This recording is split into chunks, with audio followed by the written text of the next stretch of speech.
It's a live action, and for one more week, we are heading to a galaxy far, far away as we look at Star Wars versus real life. Now, this is an interesting subject because Star Wars is a political fucking movie. It is, yeah. Fair enough, the first three is very much a kind of adventure movie, sci-fi adventure. Yeah. But once you get to the prequels, everything gets super political. And then when you look at all the TV shows, a lot of the TV shows, like Andor and stuff like that, and the cartoons, Clone Wars itself, the cartoons, all about politics, all about how it works. So, to be honest, it's nearly educating children on how politics work because, I mean, the blockade on Naboo in the Phantom Menace, the Trade Federation trying to make a blockade to stop things coming in and out. We just watched that all play out in Iran with oil and America and Israel. We did. So, I mean, it is very relevant stuff. And that's why this is interesting. This information is all collected from the Australian Red Cross. Okay. They use Star Wars to educate high schoolers and secondary schoolers or whatever, teenagers, on what war crimes are and how war laws work. Okay. And they do it by comparing certain aspects of Star Wars or pinpointing certain aspects of Star Wars and showing how this made this person a war criminal, or why this wasn't a war crime, or why that was a war crime. And it was interesting stuff to read through, so I thought that would be a fun thing to look at today. Along with that, we're going to look at the history and political inspirations for some of the characters and factions within the Star Wars universe that George Lucas himself pulled from. Class. So we're going to start with that, and then we'll look at the Red Cross stuff at the end, right? Okay. So, where are we? When George Lucas sat down to write the political structure of Star Wars, he didn't invent the new system of government. He just stole from the darkest chapters of human history. Which is funny because as we were going through the entire Star Wars saga on It's Alive Alive, there was constant breaks of us going, Jesus Christ, how close is that to what's going on right now? Yeah,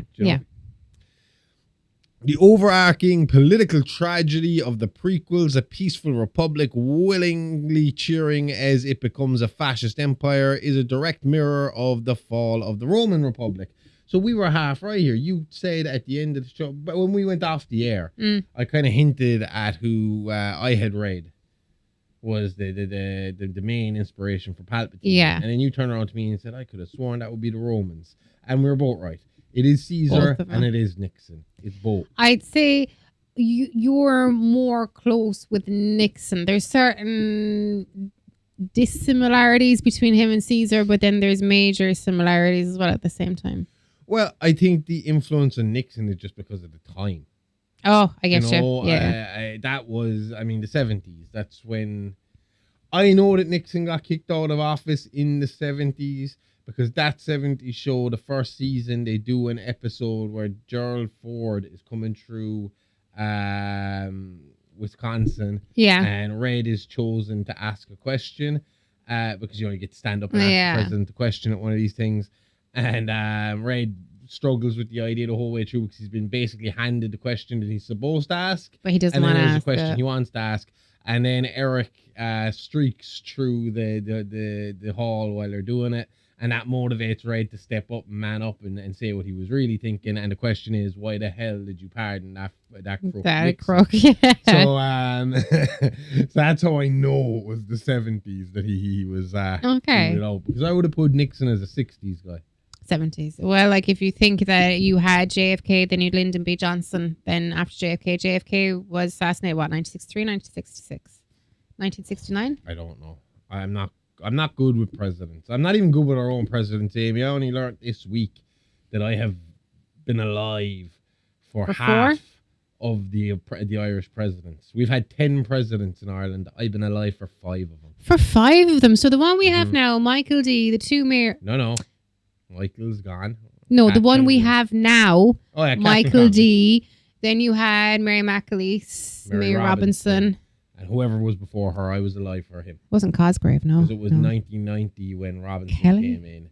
which meant I was 3 years with the guy before her. You whoever were. that was. I couldn't tell you who. So yeah. we've only had that, which is baffling because it's funny because, and it's completely off topic from what we're talking about here, but I joked with you. I was like, it's funny watching America do what it does because it's such a young country, and and it seems like they're acting like people going from their teens to their 20s, where they finally feel like they're adults and they can step out and be the big man and all this shit, and they're eventually going to get humbled and drop back down.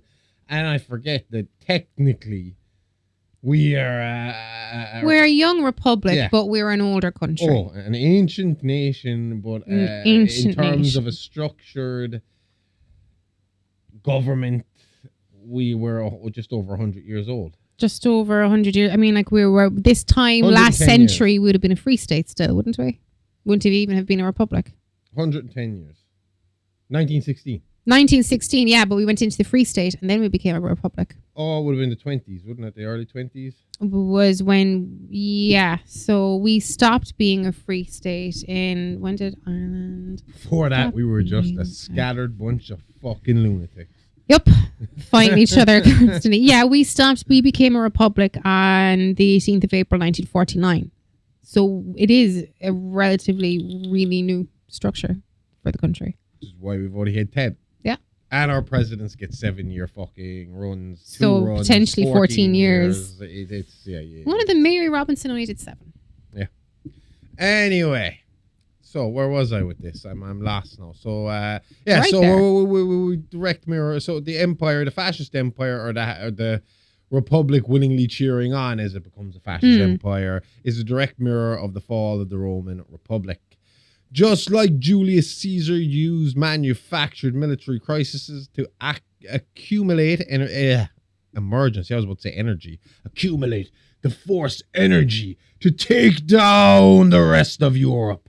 To accumulate emergency powers and declare himself dictator for life, Chancellor Palpatine uses the Clone Wars to legally seize total unquestioned authority from the Galactic Senate. In Caesar's defense, Palpatine seized power, but Caesar didn't make himself dictator for life. The Senate awarded him the title for his military and political victories. His title wasn't even dictator for life, it was dictator perpetuity. So I think it's dictator perpetual that he was, but he didn't declare himself, but the Senate just handed it to him. And then there was a good few of them that were like, oh shit, what have we done? So literally a few weeks later, on the 15th of March 1944, he got it.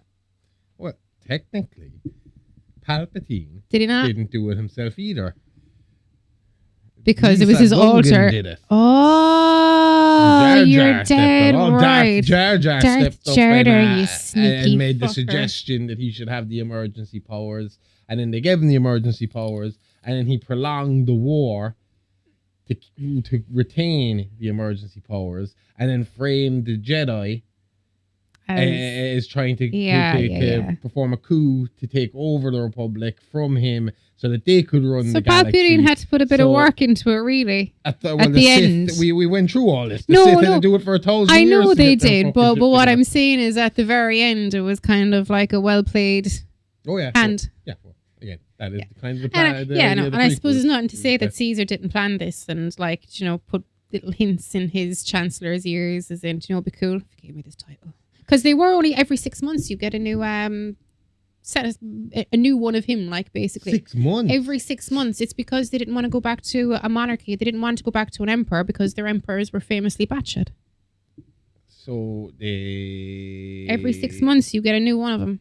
And then they made this guy emperor and fucking killed him for it. Yeah, realized their mistake and a few weeks later killed him. Is he the one that got stabbed by a bunch of different people? Yeah, all the senators. And famous line, et tu, Brutus. Yeah, as in, like, his best friend was the last to put in the knife. So Lucas was writing in the 1970s and he was deeply cynical about modern American politics. I wonder how he feels as a billionaire right now about modern American politics. I'd say that man couldn't give a shit. He's behind closed doors on his ranch. Yeah, but like, because my brother keeps trying to fucking push this on me, this idea on me, where I'm like, I fucking hate Trump. I hate the way all this is, everything is structured these days. I hate the way fucking power is split and all this stuff. Is this going to make me not like him? No, but I was like, I'd never, ever fucking, there's no way, I just wouldn't want to be a billionaire, and I'd never fucking support Republicans. If I was a billionaire, I still wouldn't support Republicans. And his answer is always, that's because you're not a billionaire. He's like, if you were a billionaire, you'd be looking at the tax breaks, you'd be looking at all the fucking benefits, and you'd be Republican. But I'd be a fucking billionaire. Like, we've discussed this on multiple occasions. If I became a billionaire, I'd keep maybe 100 million and the rest of it fucking goes, man. I don't need that. I don't need that much money. I don't even need 100 million. That's just for generational wealth that we can pass down. I doubt I'd even leave this house. No, I like this house. Build on a tiny bit. Build up. Would they let us build up? I mean, see, the only rich person thing I really, really, really would want. It's a horse. Rich person things that I would really, really want, right? I would want a swimming pool, an indoor swimming pool. Okay. And I would want an indoor cinema, a big cinema room. We could build out that way. But I don't think we get the planning permission. No, not for swimming pool. But I don't think I'd be like a mansion or anything like that. And I think I'd have to hand over that. I think what I would end up doing is having lots of houses in different countries that I could go around, travel between. Yeah. I wanted whenever I wanted. An Airbnb amount. I think a lot of my money will be just given away. Yeah, absolutely. Or reinvested into charity. Killing parties. You're going to get tax breaks anyway, giving your money away. But what the fuck do I give a shit? Oh yeah. You know? I mean, why would you care? Just put your money in a fucking decent bank account where it builds interest, and you're never going to touch the fucking money that you made. I don't think I could live with myself if I was a billionaire and I went on to social media and I saw the shit that I'm seeing now on social media that leaves me nearly half in tears in the kitchen. Like, when I see it, like, the money'd have to go to the people that... I am broke. Yeah. Broke. And I hate walking past a homeless person without fucking throwing money into their fucking cup. I don't even like doing that as a broke person. I remember one Christmas, we had, it was like we were fucking broke, right? We had nothing, we were struggling. We were really worried about how we were going to get through that Christmas. And then, like, every fucking time we've been in those situations, something just fell into our lap. And suddenly we were flush. We were good. We had fucking enough to cover us, enough to have a comfortable Christmas. And... you know, I was looking, I saw this homeless dude in the street, and I just looked at my wallet, saw a fucking €20 note, and I was like, it's Christmas. Dude needs it more than I do, and I got a bit of luck today, so let's pass the fucking on. And I had to give it away. I don't feel like I could keep the fucking money. I'd have to give it away. I'd have to fucking... And I'm a compulsive spender, so I'd have that billion spent in 10 minutes. Fuck you, import charges. Now I've got all the money. So Lucas was not happy with the politics of the 70s, and he explicitly modeled Palpatine on Richard Nixon. Lucas viewed the Vietnam-era United States as a democracy rapidly slipping towards authoritarianism. He wanted to show how a leader doesn't need to conquer a democracy from the outside if they can just convince the politicians to vote away their own freedoms in the name of security. Yeah, I see that as a weak leader. All right. So as someone who needs complete power and needs fear to make it happen, I do see that as a kind of a weak leader. And I'll just put it into context. I rarely talk about this on the show, but I was founding member and president of a motorcycle club for a number of years. I left that club at one point for a very short period of time. A new president was put in place, and I came back a few weeks later, and that dude was booted out of the presidency, and I was put back where I was sitting without me fucking...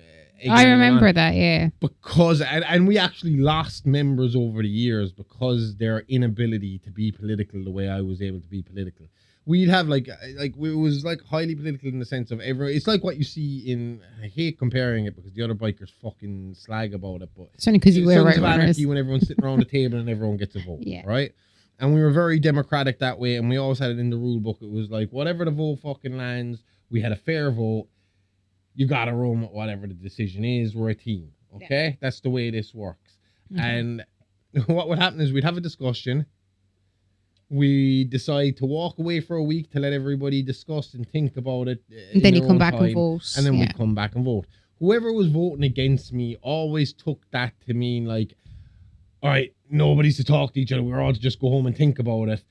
And they didn't realize that I would then finish up the meeting and go to each member individually and discuss what we had discussed in the meeting amongst me and that other person. And then I go to the next person and I do the same thing, and the next person do the same thing, and I'd speak to them on their fucking why it was good for them. Not what I'd explain why it was good for the group, but why their fears could be fucking fixed with this issue, and why their fears were unfounded, because I was going to sort the problem this way and that way. And I would explain to them in detail how I was going to fix the problems they were seeing with the plan. Okay.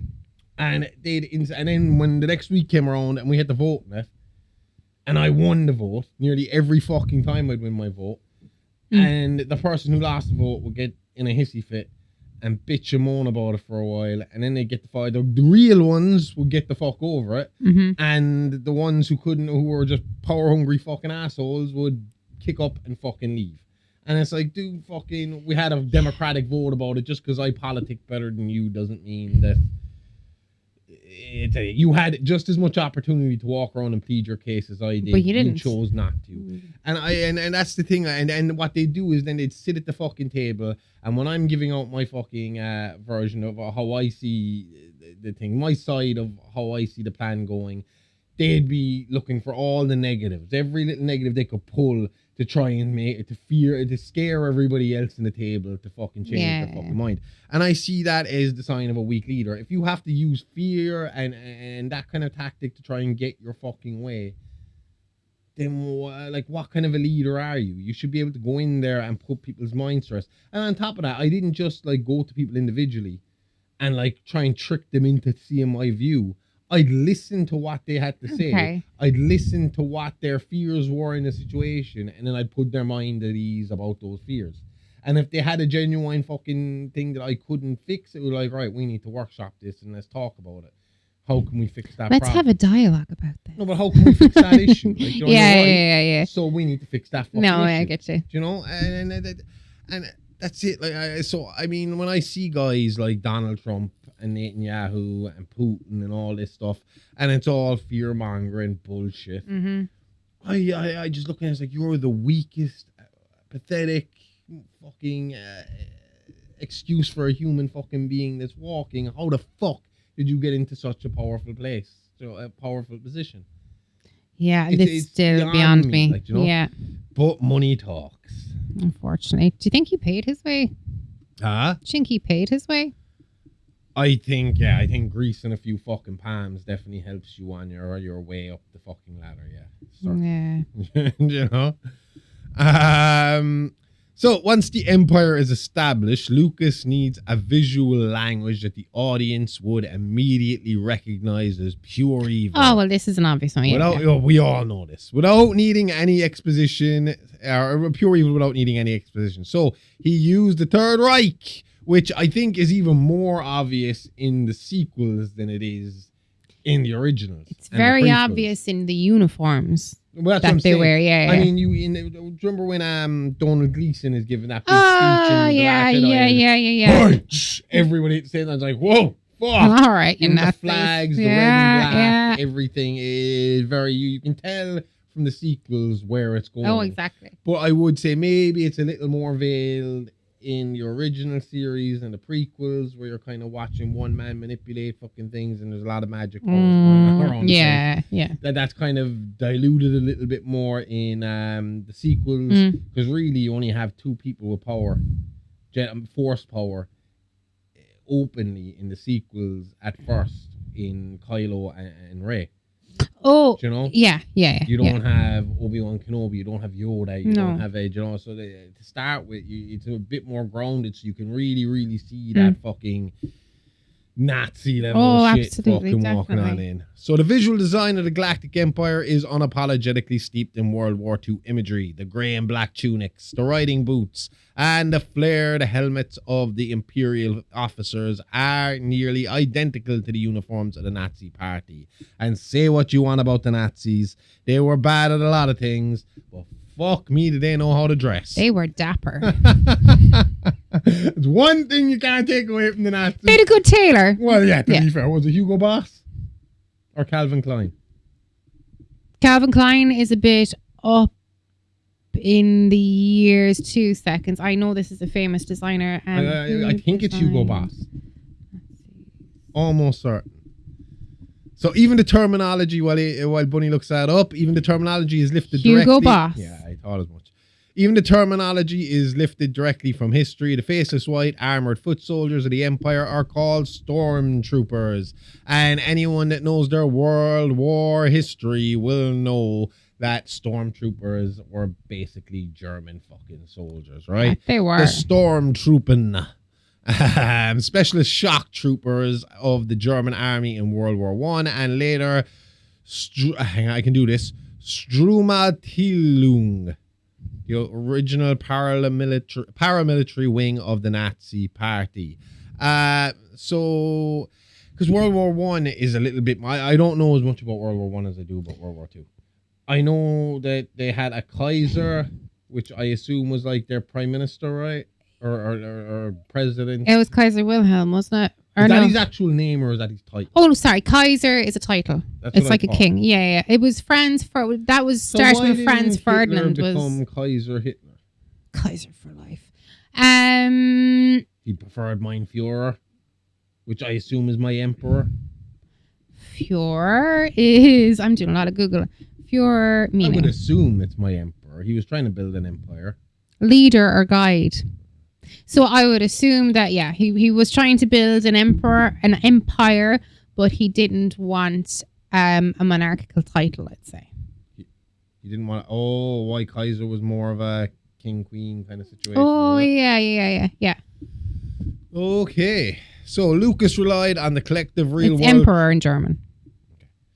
Lucas relied on the collective real-world trauma of World War II to make his villains instantly terrifying. I will say the stormtroopers in the sequels seem a lot more scarier than the originals and the prequels. Yeah, they are, but they're too animated. You know it's a computer. They're not going around goofing though in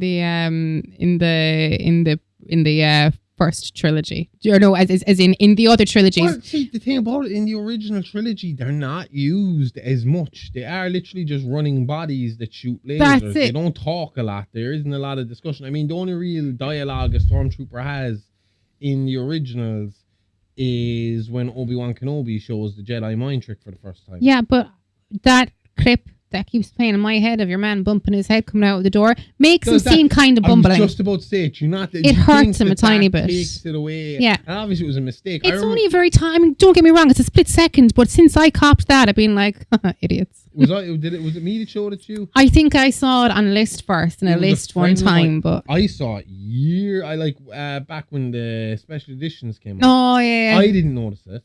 My friend noticed it. And Uh-huh. I remember we called up to his house, he's like, come in here, quick. And you're like, watch this. And next thing he played the clip and you see the dude bumping the head. And I'm like, shit. And I was like, is that actually in the movie? And I think that's part of what makes him seem less menacing in the originals. Do you know? I think as well that going back to the actual solid suits, men in suits. Oh, it's a good in the idea. sequels Yeah. gives them a bit more fucking gravitas Yeah, as well. And I yeah. suppose maybe learning Finn's story throughout as well kind of gives you a bit more idea, because obviously in the originals they're just clones, and to That's you all. they're just clones. Yeah. You know, that means nothing to you, especially before the Clone War cartoons where they start getting personalities. Up until that way, they're just fucking disposable fucking, like we said in one episode, I think one episode of It's Alive, they were supposed to be flesh war droids, you know? And then you get to like we said, the original series, they were never really a big fucking part. They were just an army that was That's all. there. They were just guards, like your token guards, didn't you know, talk a like lot. every They didn't empire do has. a lot. Yeah. They did the more scary guys in the originals was like Grand Moff Tarkin, who the guys in the grey tunics who looked like fucking full blown fucking Yeah. Nazis. Like Moff Gideon. Yeah, I love him. I prefer Tarkin. Tarkin is scary as fuck. Peter Yeah, Cushing. I just Peter have an awful Cushing thing for Giancarlo, to be honest. For a guy who could be so soft in Doctor Who to be so evil and Cushing. menacing. Actually, yeah. He is way more evil looking than Moff Gideon. But now I'm torn because I forgot who played him. Fucking Gideon, though, the bad guy and everything He's ever been fucking in. class. The Boys, He's in Mandalorian, Breaking Bad. Dude just shows up as the bad guy everywhere. He was in a movie when he was younger. It was definitely set in New York. I can't remember what it was called, but it was kind of a light kind of movie, and he was actually quite nice in it. But he was young. I didn't even realize it was him when I was watching it. I can't think what it was. We saw him in a tiny part in Trading Places. It was in Trading Places, but he was in Trading Places. He was in the Eddie Murphy, and that's it. And I was like, Jesus Christ, there's Gideon. Yeah. What? And I was like, Moff Gideon, look at him, all skinny and young. I think he's coming to Dublin for one of the Comic Cons this year. That'd be cool. Yeah. So, because the Empire was modeled on American imperialism and the Nazi war machine, the Rebel Alliance had to have a real-world counterpart as well. But they weren't modeled on the heroic American GIs. George Lucas explicitly modeled the Rebels and later the Ewoks on the Viet Cong. Now, before I get into this, I will say it is amazing how much that war influenced cinema. Vietnamese War? Yeah, outside of war movies. Right, forget about fucking Full Metal Jacket. I can never be too sure which one was the Vietnam War and which one was the Korea War.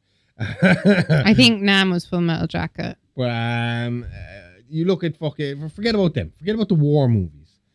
But Texas Chainsaw Massacre, the gas was a huge fucking. It was supposed to be a commentary on Vietnam. Yeah, do you know Star Wars had fucking roots from Vietnam, do you know?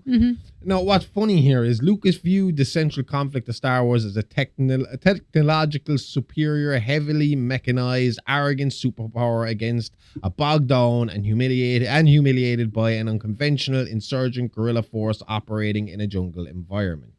The Ewoks using logs and rocks to crush Imperial AT-ST walkers is a direct sanitized allegory for the guerrilla warfare tactics used in the jungles of Vietnam. So what is funny about that is that while all the Americans are walking around, and no offense to our American friends out there, I've obviously been talking to a lot of very, very nice, decent American people through interviews and talking on Instagram and stuff like that.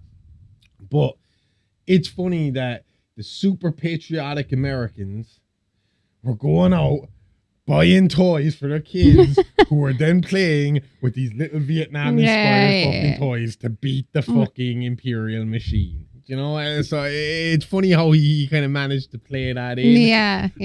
It's also funny how you and me were talking about it, how the Americans just cannot handle guerrilla warfare. The Brits.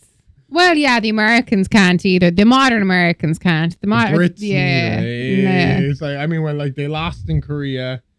I'm not too sure what happened in Vietnam and Korea, but I do know that they kind of came out of Korea the wrong end. It was kind of like, let's call it a draw and go home. I think it happened with both, did it? That there was no clear winner, sure. like. The Brits couldn't handle us. The Brits lose everything to guerrilla warfare. But anytime fucking an army just takes to the fucking woods and starts attacking you from there, your technology means shit all, man. We can get you. But I think that's the pitfall of being too organized and too militarized. If you're going to go like that, you should have a section of the army that knows how to deal with guerrilla warfare, that can like study the terrain and go, right, well, this is probably what they're going to do. Maybe they do now. I don't know. Essentially, what like police would tell someone who might have a hit out on them or might have their life in danger. It's like, you got to change up your routine every day. Yeah. Never go the same right. You know, you got to change things up constantly so that they don't know how to fucking get you. You know? A lot of gangland hits are based on the fact that the fucking other gangster is doing the exact same thing every single fucking day. Exactly. And you know the gangsters who believe their life is in danger because they stop doing the same thing every single fucking day. Yeah. But when those gangsters have money out there and stuff like that they have to collect, you know they're going to hit this place, and this place, so we can get him at the last one and take his money while we're at it because he's been collecting money all day. You know, it's funny that way.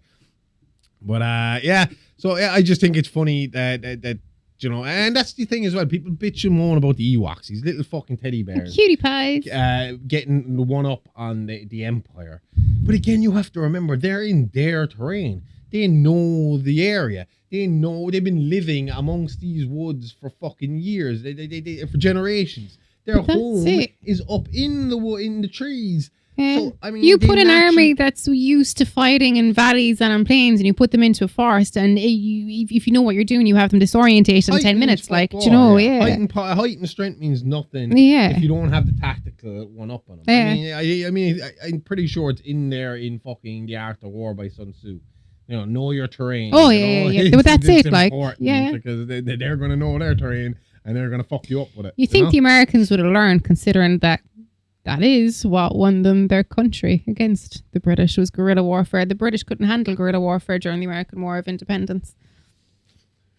But yeah, I don't know. I mean, it doesn't matter really. I mean, like I said before, you could be fucking the size of the mountain and the mountain from Game of Thrones and go up against a fucking midget. But if that midget's been learning how to fight since he could fucking walk, he's probably going to one-up you, especially if he's a technical fighter, if he like knows fucking judo or some martial arts. He knows the right points like to hit you, yeah. Yeah, like they say, the bigger they are, the harder they fall. Take a guy's legs out and suddenly they're not so big anymore, do you know? Yeah. Which you see in The Empire Strikes Back when Luke flies his little fucking X-Wing around the legs of the AT-AT, and then you watch it fall on its fucking face, do you know? Yep. Doesn't matter how big you are, we can get you. They did the same in Lord of the Rings. In the second movie or third movie. Same thing.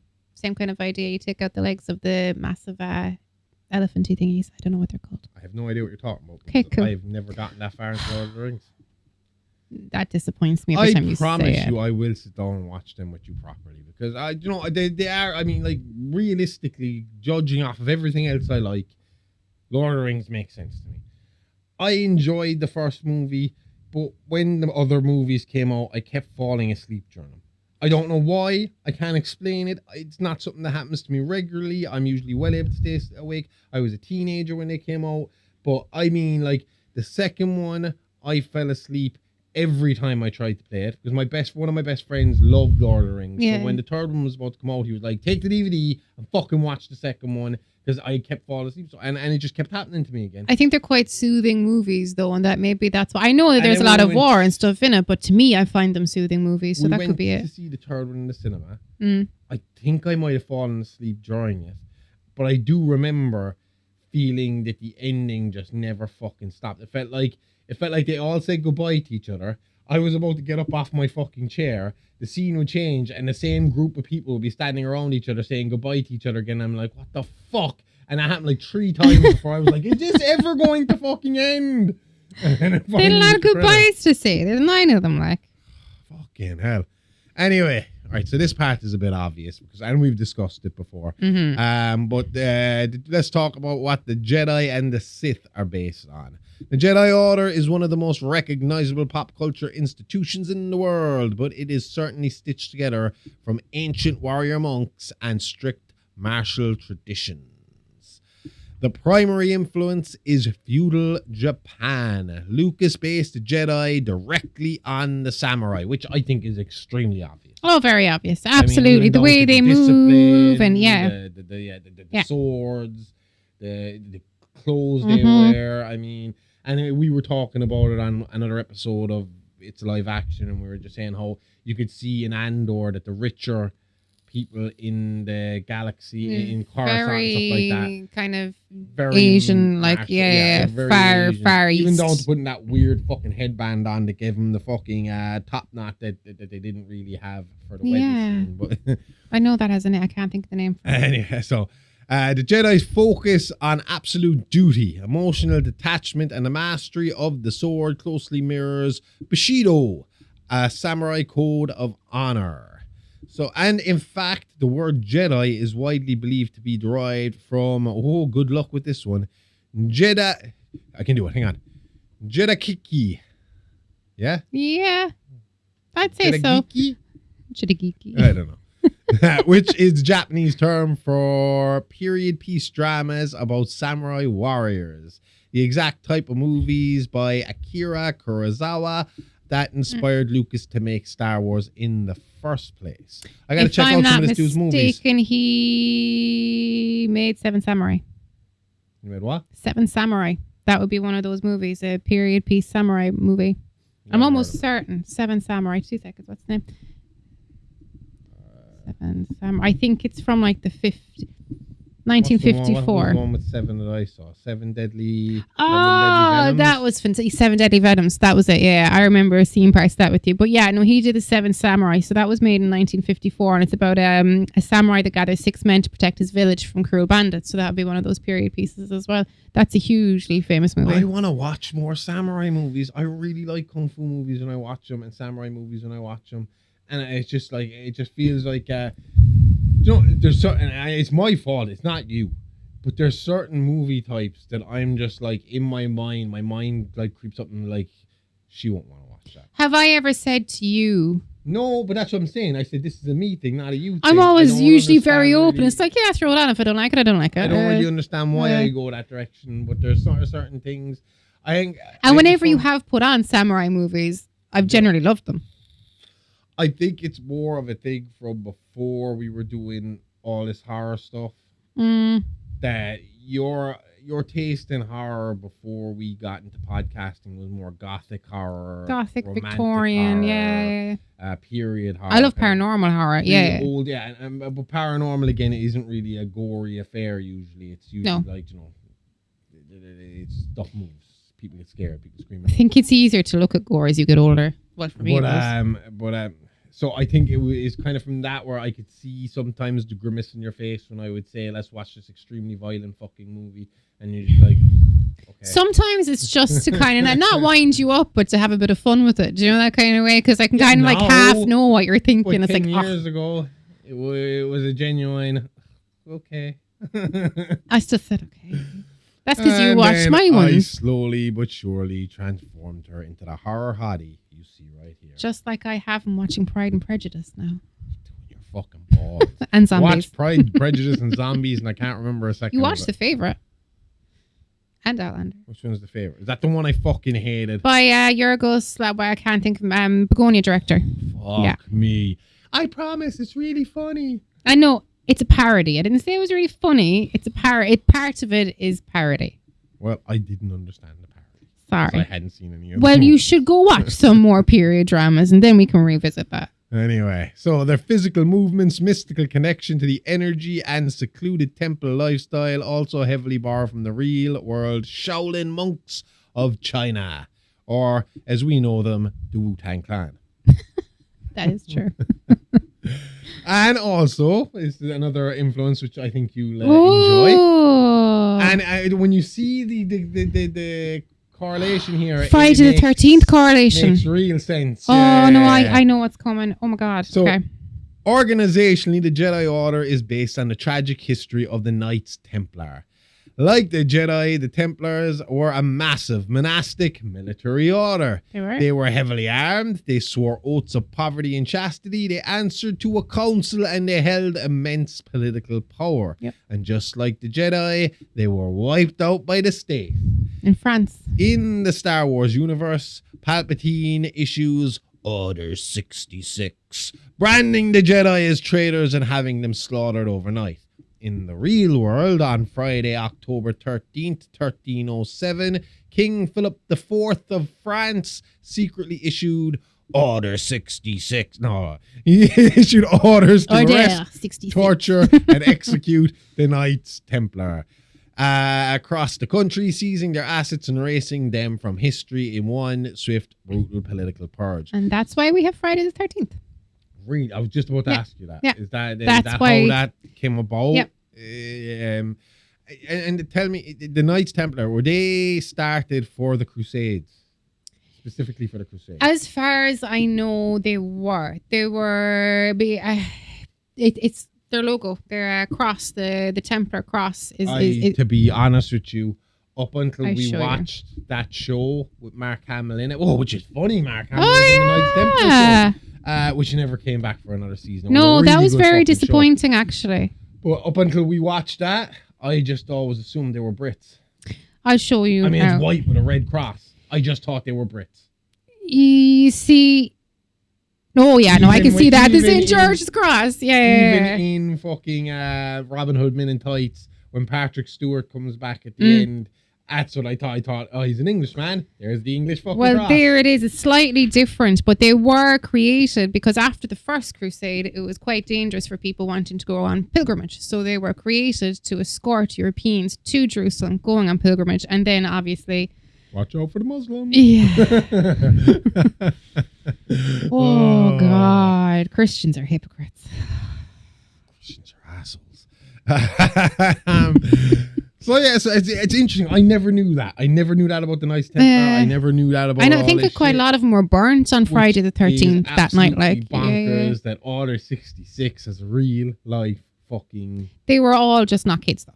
Huh? They just weren't kids. I think that's the only difference. Oh, you know? yeah. They were all fully grown. They left the younglings. Philip wasn't that bad. No, let's have a quick look at. Well, actually, hang on. Where's the Sith part? Or did I already do that by comparing them to the Nazis? Or are we looking at the exact Sith? Just 1 second, because we're about to get into... I'll have a look for you. Oh, no. So the Sith, yeah, I suppose Nazi, whatever. Yeah. What we're actually going to look at here really quickly is some modern... And I think you find this interesting too, because you love your history, but real-world dogfights. So, okay. Where George got the influence for some of the battles in Star Wars. Which is an interesting one as well.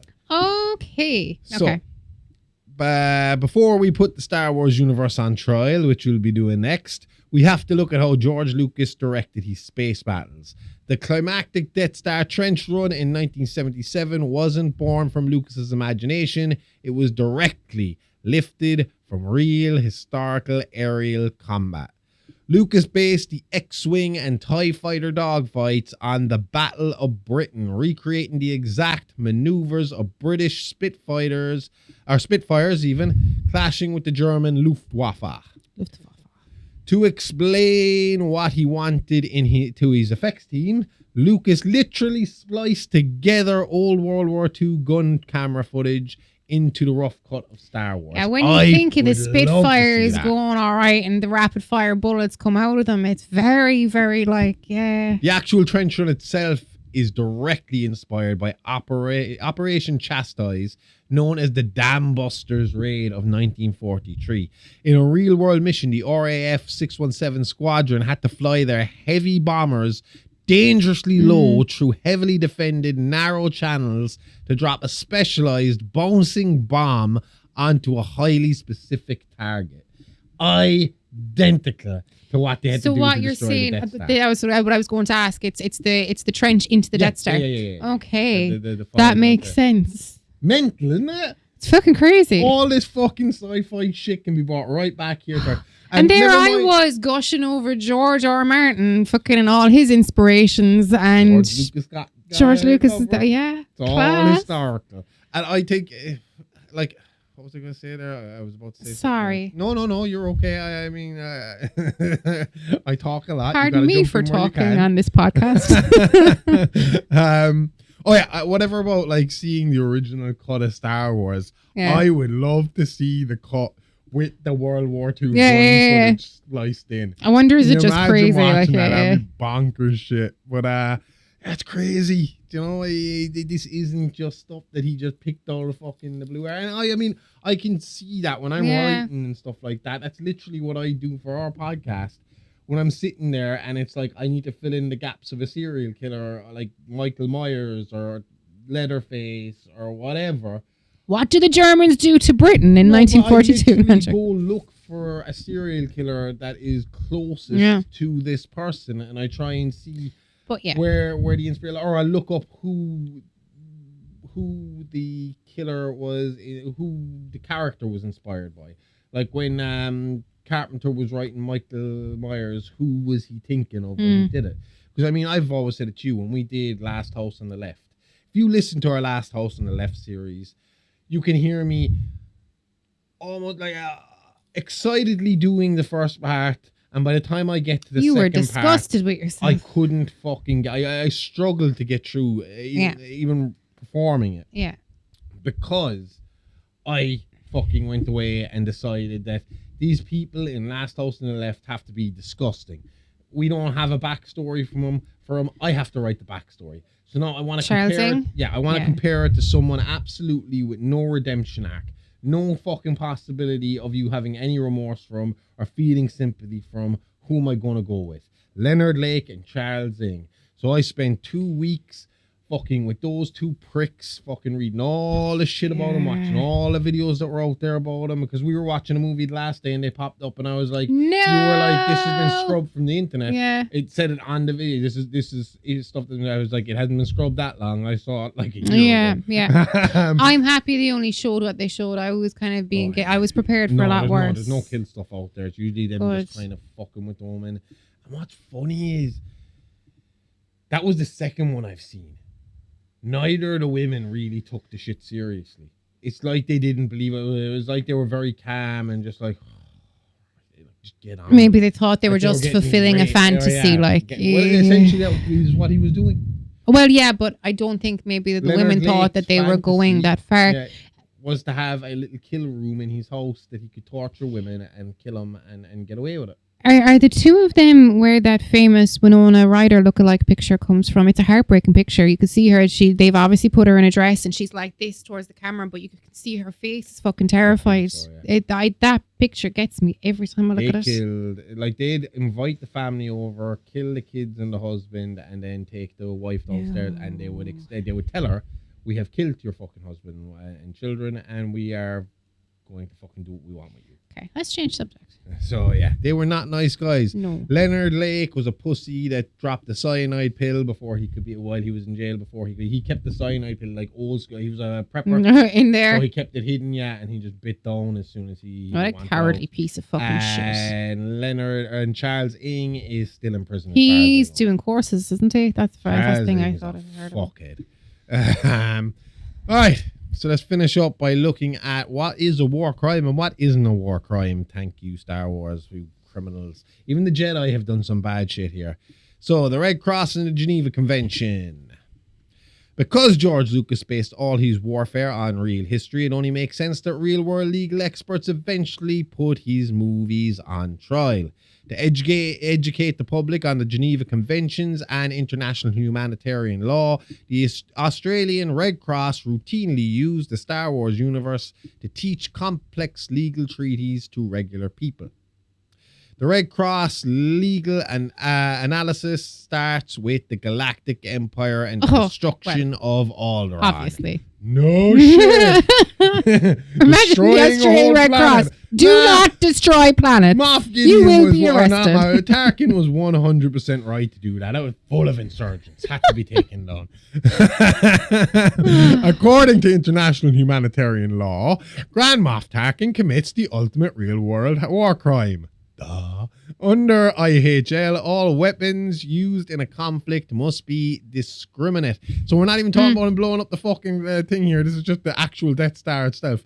Meaning they must be able to target specific military objects without causing mass, unregulated civilian casualties. So that's war crime that Israel are committing.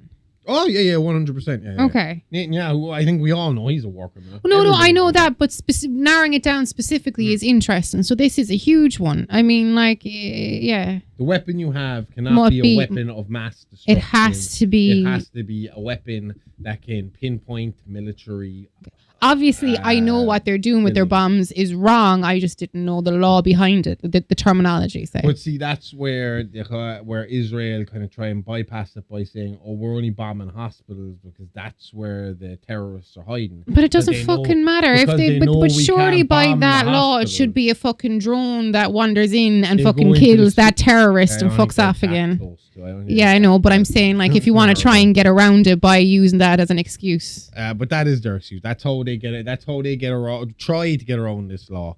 Is they basically say we are hitting military objectives because they are using these places. They're saying they're hospitals, but really they're rebel bases or they're terrorist bases that they're using as cover because they think we can't bomb them as long as they're in there. And that's what they're saying about when they bomb tents and stuff like that, obviously. Like, okay. Fucking yeah. Because Alderaan was a heavily populated planet with no active military hostilities taking place at the time, blowing it up classified as an immense unlawful act of mass extermination. Hear that, Netanyahu? Mass extermination, you dickhead. The Red Cross didn't just stop at the laser beam. They analysed the actual construction of the Death Star. Under the laws of war, military commanders are required to take all feasible precautions to shield civilians from the effects of attack. The Empire built an entirely military superweapon that hosts not just combat personnel, but thousands of civilian contractors, plumbers, maintenance workers, and even their families. By putting a massive civilian population inside an active military installation, the Galactic Empire legally puts civilians directly in harm's way, which is a massive violation of the Geneva Convention. The Jedi then are wrong by blowing it up if there's families living on board. We'll get to that. They're not wrong. Nope. Holy fuck! Not a war crime. Okay. Well, yeah, fuck me. I feel like I'm in the fucking what is it? The stop and go and Clerks. Because this is where I first heard this fucking argument about the people that were, especially their argument was technically, and that's not the argument that the Red Cross are going to have here, but in Clerks, the argument was whatever about the first Death Star. That was complete. That was done. So that was a military base and it was all military personnel. Yeah. The second Death Star, when that was blown up, that was half under construction. That was only half built. Meaning there was families, construction workers on the fucking the Death Star when it blew up the second time. Okay, but still not a war crime. Because of those 1,000 civilian casualties on board the Death Star, the question you just raised is there: is Luke Skywalker a war criminal for blowing it up? The Australian Red Cross legal team officially cleared him. They note that Luke Skywalker's attack on the station was technically a completely lawful act of war. Yeah. Even though civilians died, the Death Star was an active, imminent military threat that had just destroyed a planet and was moving to destroy the rebel base on Yavin 4. Yeah. Therefore, it constituted a highly valid military objective, and the civilian deaths are legally classified as collateral damage rather than a war crime. So there you go. See, I was worried about this because I thought it was going to prove what we just said about Netanyahu wrong, but a hospital isn't an active, imminent military threat. They're not going to shoot a giant laser beam. See, that's what I was worried. I was like, this is going to leave me. Okay, no way. If they started fucking shooting bombs off, rocket launchers off the top of the hospital, then blowing up fucking Israeli military fucking stations, then they'd have the right to fire back. Can they though, if Israel are the ones attacking and they're defending themselves? Can Israel then? Again, then it's still a game of he said, she said, isn't it? It is. I was just it's very interesting, the ins and outs of the laws. Legally, no, I think if Israel fire first, you're defending yourself. You're defending yourself. So then if they try to bomb the hospital that you're firing the bombs off the top of, they're still in the wrong. Yeah, because they started. Yeah, okay. On a place where they shouldn't have. Yeah. But the rebels aren't entirely innocent here, right? The Red Cross also evaluated the heroes and found some glaring war crimes. Let's look at the Ewoks on the forest moon of Endor. During the initial occupation, the Ewoks legally qualify as civilians. However, once they pick up weapons and launch an organized violent ambush against the Imperial stormtroopers, they immediately lose their civilian protection and become active combatants under international humanitarian law. An even bigger crime is committed constantly. No, that's not a crime really, that's just them getting involved. Yes. A big crime, though, is committed constantly by the Jedi. Excuse me. In the Clone Wars and the live-action films, heroes like Anakin Skywalker and Obi-Wan Kenobi occasionally put their hands up and feign surrender, only to pull the lightsabers out to trick the Separatists. In the real world, faking a surrender to gain a military advantage is a severe war crime known as perfidy. Yeah, perfidy. Yeah. It is highly illegal because it undermines the safety of soldiers who are legitimately trying to surrender. Yeah. So if basically what they're saying there is if you are say I'm the Jedi, you're the Sith. If I keep fucking saying I'm going to surrender and then killing you, then the Sith are eventually going to be like, don't listen to them when they say they're going to surrender. It's bullshit. It's just their chance to fucking get you when you're not fucking looking. So It just does kill them. make sense. It's like the scene in Band of Brothers. So yeah, the Jedi are habitual war criminals. This Red Cross program became so popular that the American and Canadian Red Cross joined in, hosting official webinars for high school and university teachers on how to use Star Wars to explain global battlefield rules. So it's interesting stuff. If I was them, I'd do a role playing class. We had to do it once in history, and we were the new government, the new Irish government, the Irish Free State government, and we had to role play. But it would be kind of class to teach them about war crimes through Star Wars, but have them role play as Jedi and Sith. Some learning would be done that day. Genuinely, like they would soak in every bit of it. Have them in the Senate. Another very Roman thing. Very, very Roman thing. Even the layout of it. I still think the coolest thing about, and this is completely off topic, but the coolest thing about the Senate building, the Senate room with all those little platforms, is when they come out, when you speak. No, it's the fact that that the ET's planet has. Oh yeah, they do. Yeah, I noticed that. But yeah, obviously, he was allowed to do that because he's so good friends with Spielberg. Yeah. But you pointed that out the last time we watched through. No, not the last time. The time before the last time, and I thought it was the coolest thing ever because I'd never noticed that. There they are, just jumping around. Yeah. We want to go home. This is bullshit, guys.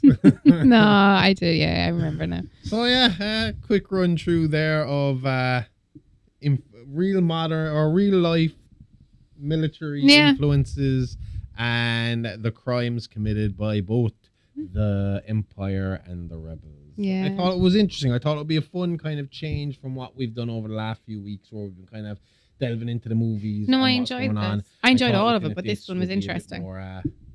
Just a bit different. Yeah, I'd have never thrown in the Knights Templar. No, that was a cool one for me, to be honest, to learn about. And when you mentioned something about Order 66, when we were kind of previewing this on the last episode, I was racking my brains, and I was like, who the fuck ordered all these kids to be killed? I couldn't. Too close to it. Yeah, that's it. Yeah. The fucking younglings weren't the only ones to get it. That's just the scene that hits hardest because obviously I know. It's showing You see, I always thought Order 66 when I was watching them the first time. I thought Order 66 was just kill the younglings. No, it's all Jedi. Yeah. So that's it. Actually, George Lucas's son was one of those younglings, as far as I know. We are officially finished for now. With the Galaxy Far, Far Away on It's Alive Action and on It's Alive podcast. Like we said, it's something we're going to come back to when we come back to it, depending on what section. So this will be an interesting thing to do because we've already talked about the fact that what we've done now with the 4 episodes on Star Wars was we gave an overview of the entire history. Yeah. And now we can deep dive certain subjects within that 25,000 year history and say, all right, we're going to talk about this now. And if you need more context, go listen to these 4 episodes and it'll give you the context of what was going on around it. But this is a solo episode about this particular war or this particular person. And now we can, when we need to pair it up with an It's Alive Action, we can look and see if we can find what war it was particularly based on. And try and find the comparisons and see how it all played out and see how it mirrored each other. Yeah, that'd be fun. Yeah. Was George the only one taking from history, or were all the book writers also all the Georges were taking from history?